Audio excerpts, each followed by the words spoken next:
जय हिंद दोस्तों, आप लोगों का स्वागत है मैं डिलीजेंट क्लासेस पर। आज दोस्तों क्लास 10th के लिए जो कि बहुत वीवीआई ऑब्जेक्टिव है, आई पार्ट तुम्हारा 7वां चल रहा है। दोस्तों आप लोगों से अनुरोध है कि आप कलम और कॉपी लेके जरूर बैठे। जो आपको क्वेश्चन नहीं आता है उसको मतलब नोट करें, और जो तुमको आता है उसे छोड़ दें।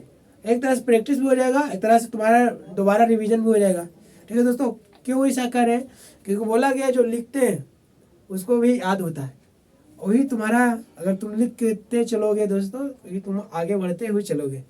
चलते हैं, आज डिस्कस करते हैं कि बोल रहा है कि पहला क्वेश्चन 100 वाट 220 वोल्ट के विद्युत बल्ब के लिए प्रतिरोध कितना है।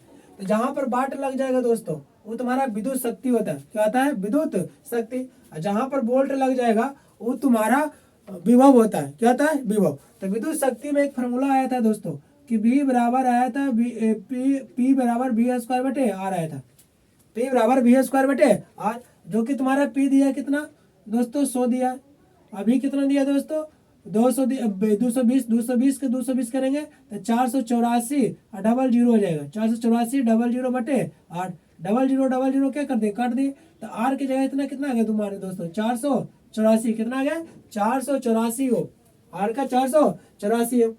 बोला कि सिल्वर क्लोराइड जिसे बोलते हैं AgCl का रंग कैसे आता है? सिल्वर क्लोराइड का जो रंग होता है तुम्हारे दोस्तों श्वेत। तुम देखते हो जब कोई चांदी के बनाते हैं सामान तो उसका रंग देखते हो कैसा रहता है? उजला रहता है, यानी कि श्वेत रहता है, उजला रहता है। बोल रहा है सिलिका। सिलिका क्या है दोस्तों? सिलिका एक अधातु है। क्या दोस्तों? अधातु। सिलिका तुम्हारा क्या है? एक अधातु है। पूछ रहा है ऑक्जेलिक अम्ल।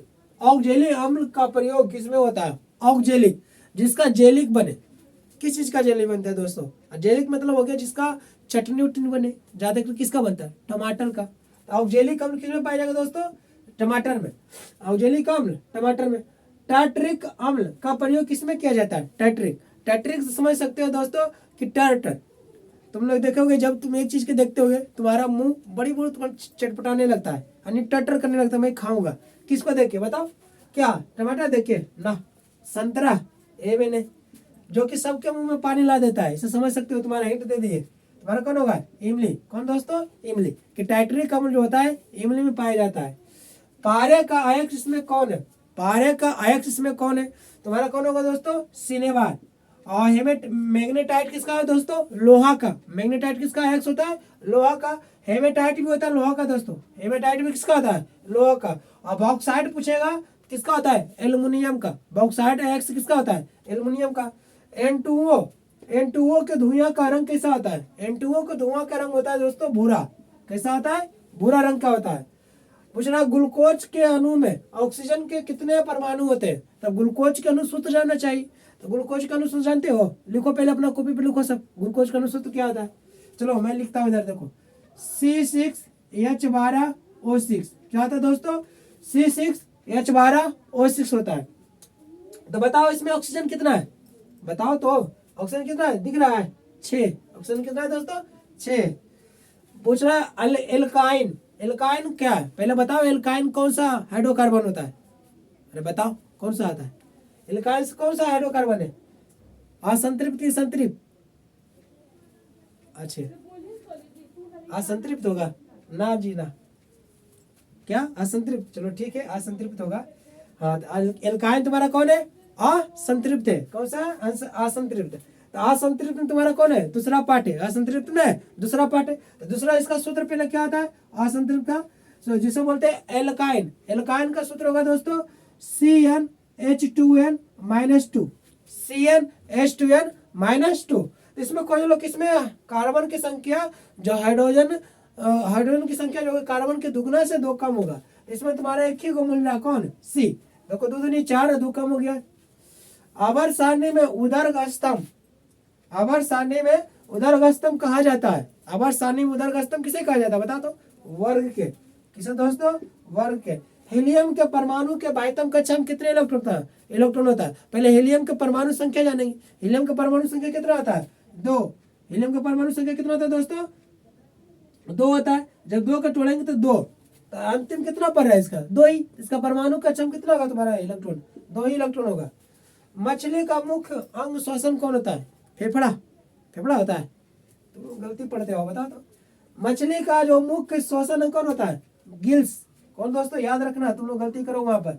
मछली का जो श्वसन अंग होता है तुम्हारा कौन होता है? गिल्स होता है, गिल्स। आज पूछ रहा है कि परागकण, परागकण होते हैं, परागकण होते हैं, बताओ किस में? बाह्यदल में, अंडाशय में, कि अंडाशय में, कि परागकणों में? परागकोश किस में होते हैं दोस्तों? परागकण, परागकण किस में होते हैं दोस्तों?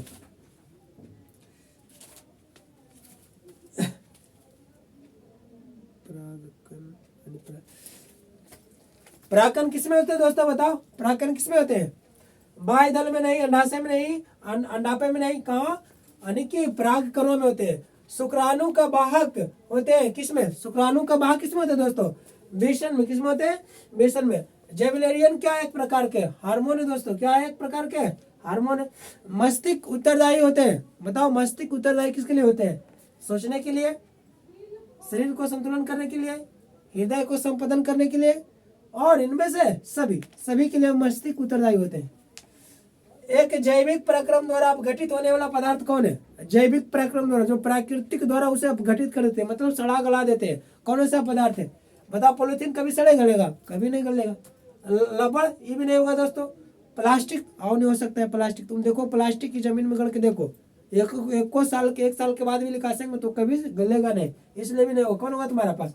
सूखा घास, जो घास पर खर पतवार होता है, पत्ता आता है, जो हम अगर दफना गया तो एक तरह से खाद, यानी कि वो अपने रूप से अपघटित हो जाते हैं।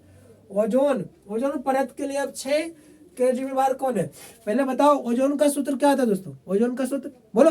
ओजोन का सूत्र क्या होता है? O2 होता है। क्या होता है दोस्तों? O3। ओजोन का सूत्र क्या होता है? O3। इसमें कौन सा जिम्मेवार है? उसके अपक्षय के लिए, उसके घटित होने के लिए, उसको कम करने के लिए कौन सा जिम्मेवार है?